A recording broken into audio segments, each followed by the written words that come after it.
High আমার প্রিয় ছাত্রছাত্রী, এখন আমি আলোচনা করতে চলেছি ক্লাস 11 স্টুডেন্টদের জন্য যাদের নিউ সিলেবাস সেমিস্টার 1।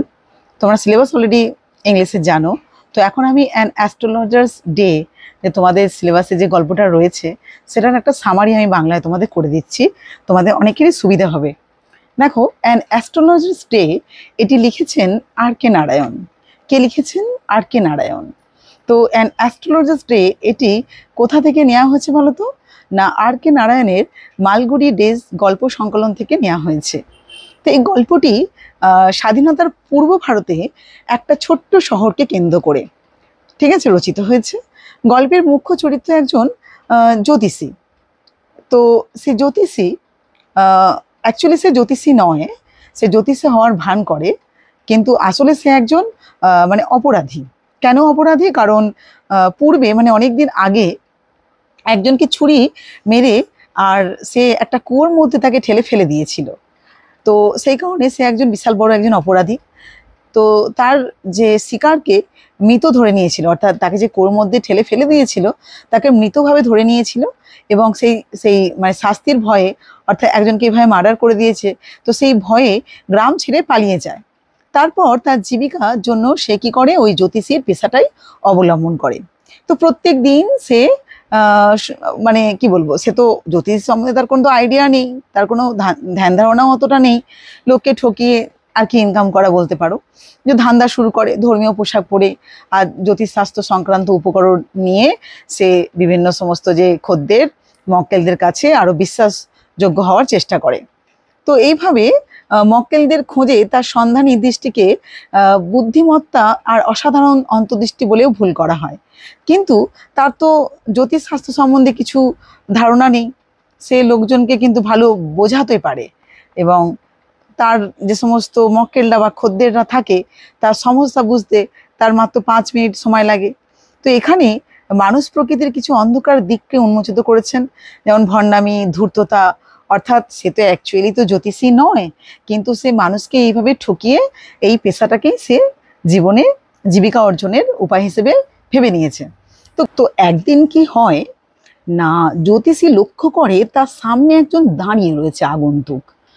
তো তাকে খরিদ্দার বা মক্কেল ভেবেই ডাক দেয়, কিন্তু ওই যে খরিদ্দার বা আগন্তুক যে দাঁড়িয়ে রয়েছে, তো সে তো অনিচ্ছা সত্ত্বেও আসে জ্যোতিষীর কাছে এবং তার জ্যোতিষী দক্ষতা নিয়ে সন্দেহ প্রকাশ করে।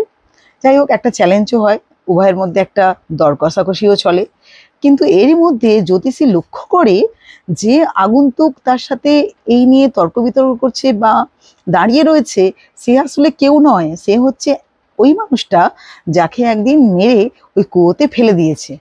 তো এটা জ্যোতিষীর কাছে একটা অস্বস্তি বোধ তৈরি হয়, কারণ অনেক বছর আগে ছুরি মেরে মৃত ভেবে ওই লোকটিকে কুয়োতে ফেলে দিয়েছিল। তো এখন সে তার কাছে দাঁড়িয়ে রয়েছে, জ্যোতিষী তো লোকটাকে বুঝতে পেরেছে। তো যাই হোক, এই পরিস্থিতি তো জ্যোতিষীকে সামাল দিতে হবে, পরিস্থিতিকে ঠিক মতন নিজের কন্ট্রোলে রাখতে হবে। সে কি করলো না, জ্যোতিষী সে নিজে আসল চ্যালেঞ্জের সম্মুখীন হয় এবং খরিদ্দার তাকে যে প্রশ্ন করে সেই প্রশ্নের উত্তর দেয় এবং সব মানে তার সম্বন্ধে সবই তো সে অনেকটাই জানে। তো যার পরিপ্রেক্ষিতে ওই যে আগন্তুক সে খুব খুশি হয় জ্যোতিষীর কথাবার্তাতে, এবং তখন জ্যোতিষী এটাও আশ্বস্ত দেয় যে যাকে আর কি খুঁজছে, যে লোকটিকে খুঁজছে, আসলে সে কিন্তু লরি চাপা পড়ে মারা গেছে। তো এটা ভেবে ওই খরিদ্দার আগন্তুক সে একটু শান্তি অনুভব করে, এদিকে জ্যোতিষীও নিজেকে বাঁচিয়ে সেও একটু প্রশান্তি অনুভব করে, কারণ আসন্ন বিপদ সে মানে এড়াতে পারে। এইভাবে জ্যোতিষীকে কি হয় না, এক মুঠো মুদ্রা দিয়ে খুশি মনে স্বস্তি নিয়ে কি করে ওই স্থান ত্যাগ করে। এদিকে জ্যোতিষী প্রায় মাঝরাতে বাড়ি ফেরে, ঠিক আছে, তার স্ত্রী তখন তার আগমনের অপেক্ষায় কি বলবো মানে অপেক্ষিত। গুরুনায়ক যে সেই লোক যাকে জ্যোতিষী ছুরি মেরেছিল, অর্থাৎ ওই আগন্তুক অর্থাৎ গুরুনায়ক যাকে জ্যোতিষী আর কি ছুরি মেরেছিল আর যার জন্য গ্রাম ছেড়ে এসেছিল, এই সত্যটা গল্পের মানে এইভাবেই আর কি গল্পের পরিসমাপ্তি ঘটে। তার স্ত্রীর সামনে মানে এটা স্বীকার করে যে জীবন্ত গুরুনায়কের সঙ্গে তার হঠাৎ করেই দেখা হয়েছে এবং তার হাতে রক্তের দাগ থেকে সে মুক্তি পায়। অর্থাৎ অর্থাৎ সে তো যাকে মেরেছিল সে তো আর বেঁচেই রয়েছে, এবং তাকে এটাও আশ্বস্ত করে দেয় যে তাকে মারার চেষ্টা করেছিল সে লরি চাপা পড়ে মৃত, অর্থাৎ জ্যোতিষী। কিন্তু জ্যোতিষী তো মৃত নয়, সে কিন্তু বেঁচে রয়েছে। এইভাবেই কিন্তু গল্পের কি হয়, মানে গল্পটি শেষ হয়। ঠিক আছে, তো গল্পটি পড়ে আমরা গল্পটির মধ্যে 4টি চরিত্র দেখতে পেলাম। 4টি চরিত্র, একটা চরিত্র আমি সামারির মধ্যে বললাম না, সেটা হচ্ছে কোনটা বলতো, চীনাবাদাম বিক্রেতা। ঠিক আছে, চীনাবাদাম বিক্রেতা হচ্ছে ওই যে জ্যোতিষীর পাশেই নিজের দোকান সাজিয়ে বসতো এবং তার সেই যে পণ্যগুলো বিক্রি করতো তার নিত্য নতুন নাম দিত, যেমন দিল্লি আমন্ড, বম্বে আইসক্রিম, এই ধরনের। এছাড়া আরও 3টে চরিত্র রয়েছে, সেটা হচ্ছে জ্যোতিষী, এক ভণ্ড জ্যোতিষী। ঠিক আছে, সে ওই তেঁতুল গাছের নিচে নিজের দোকান পেতে বসতো আর ধর্মীয় পোশাক পরিহিত করে, কিন্তু তার আগে মানে সব কুসঙ্গ, জুয়া খেলা, মানে মদ্যপানে আসক্ত, এই সমস্ত তার আর কি অভ্যাস ছিল। আর গুরুনায়ক, গুরুনায়ক এখানে কি, গুরুনায়ক হচ্ছে এমন একটা চরিত্র যে জ্যোতিষী যে গুরুনায়ককে মেরে ওই কুয়োর মধ্যে ফেলে দিয়েছিল।